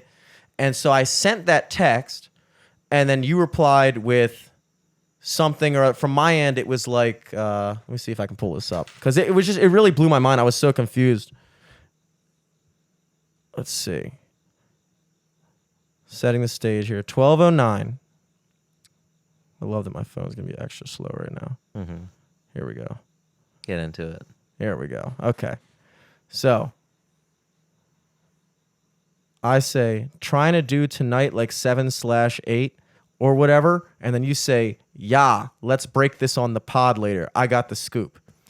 I was like, break what on the pod? That we're doing the podcast? Breaking news. We're doing the podcast. And so I was confused, and I was like, what is he talking about? And then, so I started texting you another text, and then that's when I realized right above it, 15 seconds earlier, you had texted me, breaking news, traffic jam Jimmy doesn't even eat the food. This just in. He's a bitch. Joey heard this from the source. So I was, bewildered at the mere fact that after not having texted each other in 4 days, at the exact minute, yeah, we decided to text each other. Yeah. That kind of stuff in life, there are certain times when it's like, that coincidence. We had a boys trip weekend, dude. We're synced up. Really, though? Really? It's like, it's just. It's like girls with their periods. Yeah, we're synced up, dude. Like I said, we talked about that before in the past, like how my brother and I will just say the same thing out of nowhere at the same time because we live together. That stuff's real.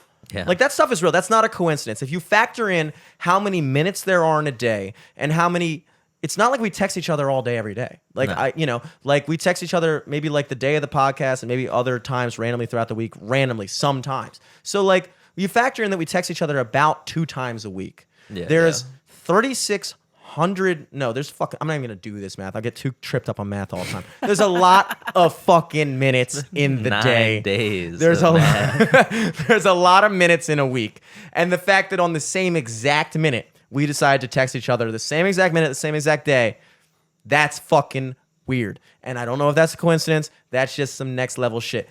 But also, here's what's funny. My perspective is, I said that shit, then you said pod 7 or 8, and I was like, yeah, let's break this shit. Like, I wasn't even thinking about the pod. But as soon as I found out we had that breaking news, I was like, dude, yeah. Fire up the fucking microphones, dude. Fire these bitches up. Now, I also kind of assumed we'd pod tonight anyway. Yeah, of course. You know. But yeah, breaking fucking news. Let me get into this. Yeah, hit me with this. We all know the thieves over at Baltimore Humor They're stuck in their bracket phase. They're still in the bracket. They phase. saw us Very cute. do the bracket thing. They're like, all right, let's do that. Copied us. People have called them out for it multiple times. Yes, it's a thing. Although before you continue, let me just say one thing. And no hate to Baltimore. No hate to Baltimore humor. No hate to Baltimore humor. I Just made a seeing- meme. calling it how I see it. I made a meme this week because I realized I forgot to post that we posted the episode before I left for OC. I posted the episode, but I never made an Instagram post for it. And then once I got to Ocean City, it's not that I didn't even think about it. Like I was just so in vacation mode. I just blocked everything out. Very refreshing. Loved it. Came back Monday morning, sitting on the toilet taking a shit. And I'm like, oh shit, maybe I should post about this episode. So I think of a meme randomly and I'm like, let me post this. And then I thought, you know what? I bet you Baltimore humor would like this meme because it's relevant to the city, kind of goes along with the sentiment that they're always kind of pushing out. And so I private messaged the meme to them and I said, share this shit for the love of Baltimore. And they did. Nice. He shared it and we got a ton of traffic to the page. We're in I think we're at 150 likes, which is high for us for just a regular meme, just a fucking random meme. So they helped us out with that. And then I just kind of tried to take it a little further and I was like, by the way, swing on the podcast sometime. We're right in Towson and judging by your memes, we know you are too. And they never replied to that, which means we're on to them. I know. I'm starting to think it might be you, dude, honestly. One of us is Baltimore humor, bro. It's getting too close to home at this point, you know? So yeah, I was just talking to Joe today because he's he's been going out, treating himself, going out to dinner most nights. His wife and kid are out in Cali right now visiting family. So he's just been cruising around town. He went to Ibar, and there you go. He was there and he was like asking them about the contest because Baltimore humor. On their maybe 8th bracket, they did best buffalo wing in Baltimore or something. Yeah. And Ibar lost in the second or so round. Yeah, ridiculous. So Joey was asking him hey, what happened with that? I saw you lose that competition. So the owner told him the guy didn't even get buffalo wings. He got honey barbecue wings. And he judged it off that. And then another night, Joey went to Kissling's. And I think they might have won that competition potentially. I forget. I think it was either them or Nacho Mamas. Maybe Nacho Mamas. Yeah. But Kissling's was up there. And it's always in the talks of the best wing in Baltimore. Yeah. Joey said he was a little disappointed. Okay. But then he asked them hey, I saw you guys make it up there in that wing competition. What was that like? Apparently, Traffic Jam Jimmy over there didn't even eat the wings at Kissling's. Didn't even get wings, Didn't period? even get wings, period. He just went up to a table eating wings and said, hey, how do you rate them? What? See, I could give him the pass on not getting buffalo wings, but getting a different type of wing at Ibar because I think technically... He's too old for buffalo sauce. And also, if you're playing semantics here, the competition was best wings in Baltimore, not best buffalo wings. So Okay. it's fair if you get a flavor of wings. Now, granted, it's kind of the best for the competition. It's though, it's the great equalizer. It's the base flavor. Because everyone has buffalo wings. Not everyone's gonna have sweet Thai chili, even though I do think that they are the best flavor of wings. But if you're trying to judge a competition of best wings in Baltimore, then it would make sense to you pick can't a flavor. judge a wing versus a chicken tender. Yeah, the standard flavor. You know what I mean? So I'll give him a pass on that, even though that's not how I would have played it. But you didn't even get the wings at Kissling, though, bro. Didn't You just even get the asked the wings. table. Yeah. Now, what is the point of Traffic Jam Jimmy in this competition? I don't fucking know. What does he do? I think he's just the affiliation to the news that they have. Right? Isn't that it? I I'm guess not so. sure. I think because the competition is based off of just Instagram poll votes. Yeah. So I think. does Traffic Jam, is he a super delegate where his vote counts for 50 votes or 100 votes and that gets tacked on? What is Wait, his no, I don't judgment? think it's an Instagram poll. I think it is. Or if it is, I don't think it counts. Because I think the thing is he goes out and tries the best food and rates it by what it eats. And he's not even out there eating the right stuff or even eating it at all. Now, I Where are the referees? Pride myself on studying Baltimore humor full time. And I'm going to say that it's definitely an Instagram poll. And I believe in the past they've been called out in their comment threads like, yo, like, shouldn't we be allowed to vote on this? Like, why is this one guy deciding? And they even replied like, no, it's a public vote. Like, he just tastes the wings. So Traffic Jam Jimmy's, as far as I know, and I could be wrong, but I'm like 99% sure this is the case. I think he's just like a little face to put on it that like makes it more official and kind of makes it a little bit more involved, where they're going to the bars and trying the shit and stuff like that. Damn, so, bro, are you Baltimore humor? I'm Traffic Jam Jimmy, bro.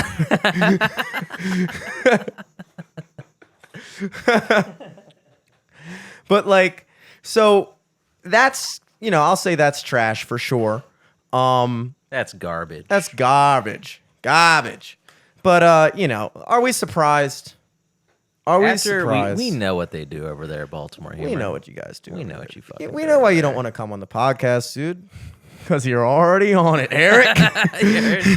That's what the real Baltimore humor would say. Cast aspersion. That's exactly what the real Baltimore humor would say, dude. Yeah, right now they're doing their snowball competition. That's cool. Traffic Jam Jimmy's going out there and ordering ice cream cones. just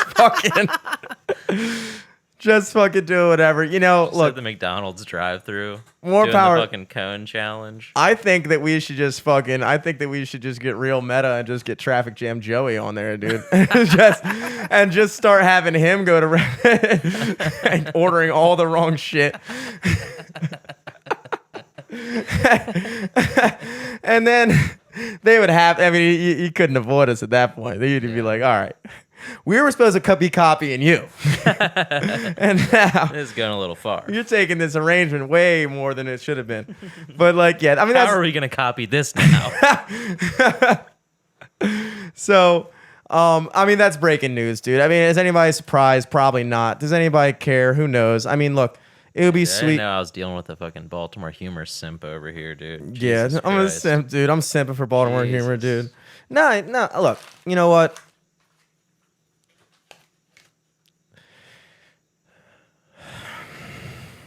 You know what? I'm Baltimore humor. Baltimore humor. Nah, look, it'd be sweet if Fox 45 hit us up, or, maybe Fox News, maybe just bigger Fox, maybe Sean Hannity. Maybe we get Sean Hannity involved, We need to get NPR, Diane Reed. Yeah, We'll let's have get her NPR. try out all the best bars in Baltimore. I want you to try to get picked up by a dude in every bar in Baltimore. Who has the best orange crush You need to sample all 64 in an hour? in an hour. You got a power hour of orange crush. And whichever one you pass out on is the winner. Home of the crush that killed Diane Reed. Kisslings. We're just at the bar with Diane Reed, and she's like, "Yeah, no, I think I had alcohol poisoning." Nah, it's just a hotel thing. No, right now I have alcohol poisoning. Oh. Nah. Hotel. I think it's your hotel. So where does it rate? Of all the alcohol poisonings. Oh, man. I'm glad we found that out, dude. I'm glad we got our feet on the street as well. We need our feet on the street, dude. We don't have the power of a camera crew and all kinds of crazy marketing tactics and shit like that. We got Joey Malinsky, a father who is a single father for the next couple days, and he's out there testing wings and giving us the intel that we need to talk more shit yeah. This is great. Thank you, man. Thank you for breaking that news. news. We got eyes everywhere. We got eyes on the streets, dude. We got eyes in the sky. Yeah, you got the news on your side. We got the people. We got the people, bro. And the people and the news, bro. Who wins every time, dude? The news. The people. We are the news. The news wins. We're They always win. We are the people's podcast. Don't forget it. Yeah, man. Other than that, dude. On that note, now that we've blown this case out of the water, anything else you want to plug this week, dude? You got Baltimore Comedy Festival right around the corner, Baltimore dude. Comedy Festival right around the corner. first weekend in September. So I believe it's like September 3rd or 4th all the way to the 7th. Something around those. It's like the Thursday to Monday. Cool. Check it out on a fucking calendar if you don't believe me. You got a calendar, you know what we're talking about. Yeah. Come on. You're listening to a podcast, probably on a phone. Look at the fucking calendar, idiot. It's Labor Day weekend. Labor Day weekend. I got a there's calendar right going to be here. some great shows. I'm gonna fact check you. Some shows at the BMI, some shows all around at the Crown, some other spots, obviously Motor House, Be There, Be Square, and yeah, probably bring a mask because there's probably a mask mandate still. Yeah, probably. Now sidebar, is that So they closed again? teased it. It didn't even have the first one back because I think the mask mandate came back and kind of threw That a wrench day, into yeah. things. Yeah. But they are eventually coming back, I presume. At one point, hopefully, we'll see. At some point. As far as that goes, I mean that's a Other than huge that, plug. we just got a fucking wedding in a week or two. Yeah, wedding. Is that next week? Yeah, That's fucking crazy. I know. Holy shit. I know. That's fucking wild. Not a lot of stuff Even going though they on. already got married. We Yeah. already went to their wedding. Re-wedding. We're already going to our friend's second wedding.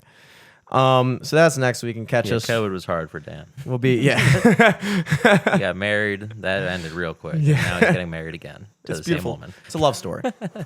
Yeah, as far as gigs, I mean, obviously, you guys already know at this point. It's my fucking birthday this weekend, August 20th, 1992. Turned the big 2-9. You know what they say, 29 is the new 27. So I'm happy about that.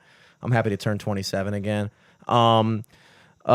This weekend, I'm not doing shit because it's my fucking birthday weekend, dude. I'm not trying to do anything on my birthday yeah. weekend. I'm going to John's birthday party, a case race. Wasn't even my idea, but I'm on Team Greece. Not case race, beer Olympics. Ooh, nice. I'm on Team Greece. That's fun. Like beer pong Olympics? Kind of like just a bunch of different events and shit like that. Hell yeah. Kind of cool. And then I think my family's having a little birthday cookout on the 22nd. I'll decide if I want to invite any friends to that or not, or you know how obnoxious my father's gonna be that day. I feel you. And then, but the coming week, you know, catch me every Tuesday at Perennial in Towson, 5 to 8. I won't be there Tuesday the 31st, but every other Tuesday, including Tuesday the 24th, which is the next one coming up, I'm at Perennial in Towson, the new spot that used to be Cunningham's, right by the Circle. Every Tuesday, 5 to 8. The Horse every Wednesday night. Every Wednesday at the Horse, you came in on the Fells Point, 9:30 to close, 9:30 to 1:30 a.m. I'm there solo dolo for my new weekly Wednesday residency. Loving it, dude. Cannot express how happy I am to be doing this every Wednesday as opposed to every Sunday. It's one of the biggest come-ups in my recent history. Yes, sir. Yeah, but other than that, I mean, not anything else going on, dude. Just the weekly gigs, and I kind of just taking it sleazy next weekend for Dan's wedding. Got Private a random event on Friday. Private event on Saturday. Just just keep that on the books. Keep that on the wraps. Private event. If you know, you know. If you don't, go badass. That was not a sentence. Folks, check us out at Sophomore MD, the band. We got some new stuff coming out soon. I promise. Our fucking producer has just recently decided to become fucking famous and is touring in Nashville with country artists and opening for humongous acts. So once there you go. he gets back from being a very successful person, we will employ him to mix our song. Perfect. And so that's cool. And we'll have that coming out at Jimmy Selesky on everything, at Eric Glazer across the board, and of course at LFTS Podcast on everything. Check us out on YouTube. Throw us a subscription. We got them clips coming out. You already know that. I ain't got to say it. Spotify, Apple Podcasts, your podcast app, Google Play, wherever the fuck you use. We're on that bitch too. Yes, sir. Yeah, man. Till next week. Peace. You can play the game and you can act out the part, though you know it wasn't written for you. But tell me, how can you stand there with your broken heart, ashamed of playing